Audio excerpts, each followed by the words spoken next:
Bismillahirrahmanirrahim. Rabbi shrah li sadri wa yassir li amri wahlul 'uqdatan min lisani yafqahu qawli. The topic today will be on building and cultivating Iman and protecting and saving Iman, especially in young children. This is extremely important. Growing up in the West, you face many fitna. And I'm not just talking about sin. I'm not just talking about the apparent sins. I'm talking about the two big things, which are Shirk and Kufr. Okay? The first thing you do is that you teach him from an early age. You have to ask Allah Almighty to protect you from Shirk and Kufr. How? Repeat after me.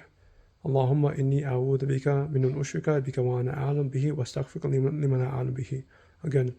Allahumma inni a'udhu bika min ushrika bika wa ana a'lam bihi wa astaghfiruka liman a'lam bihi. Allahumma inni a'udhu bika min ushrika bika wa ana a'lam bihi wa astaghfiruka liman a'lam bihi. Also, Allahumma inni a'udhu bika min shirk kufr wa min shirk fukr wa min shirk shak wa min shirk nifaq. Then from the bottom of your heart, you have to take Iman and Tawheed very seriously. Understand that Iman and Tawheed are keys to infinite happiness, or if neglected, infinite pain.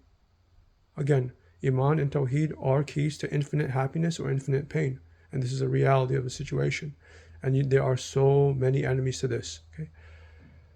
Alhamdulillah, I have had a chance to be in the Recite Duas community. And I got to read a story of a man who devoted his life to reviving faith bidnillah.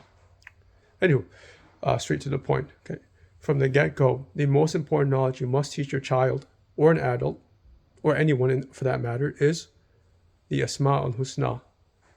You have to teach them exactly who their Lord is, what the names and attributes of Allah are. Okay, think about how many billions of Christians, Hindus, Jews, and other people there are. Okay, they have weird notions of, they have strange notions of who the Creator is, and that knowledge has to be corrected. Okay, as you know, in the Quran, you have Surah Ikhlas, Ayatul Kursi, Surah Hush, the last few ayahs, and the whole Quran is about the oneness of Allah subhanahu wa ta'ala.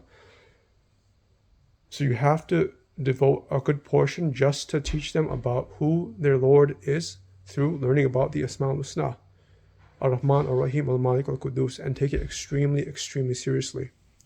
Second thing you do is that you have to reject false gods. You have to understand what a false god is. Okay, these days it's not just Jesus or Brahma or Shiva or Vishnu or Ganesha or rocks or Larus. It's not like that now. Nowadays, false gods can show up in many forms. Firstly, it could be someone's desires. It could be someone's ego. It could be things that they put ahead of Allah. So you have to be very clear to reject these false gods and to single out Allah for worship. And you have to understand that just because someone calls himself a Muslim does not make them safe, right? Okay, La ilaha illallah Muhammad Rasulullah has 7 keys to it, and it's much more complicated than you think it is.